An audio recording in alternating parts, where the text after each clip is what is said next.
قرآن کریم میں قربانی کا حکم واضح طور پر موجود ہے۔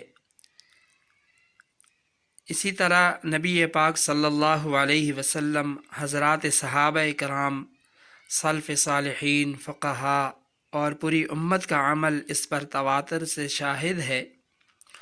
اس لیے ہر مسلمان کو یہ عقیدہ رکھنا ضروری ہے کہ قربانی ہر صاحب وسعت امتی پر واجب اور لازمی ہے۔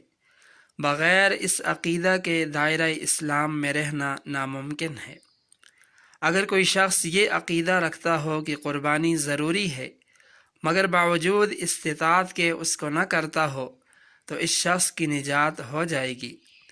مگر جو شخص ایسا ہو کہ اس کا عقیدہ یہ ہے کہ قربانی مال کا اسراف ہے اور بیکار فعل ہے، پھر اگرچہ اس عقیدے کے ساتھ وہ ہمیشہ قربانی کرتا رہے، مگر اس خرابی عقیدہ کی بنا پر فقہاء نے لکھا ہے کہ ایسا شخص ابد الآباد تک جہنم میں رہے گا، اس لیے کہ عقیدہ وہ بنیادی چیز ہے جس کی اصلاح ہی سے مسلمان رہ سکتا ہے۔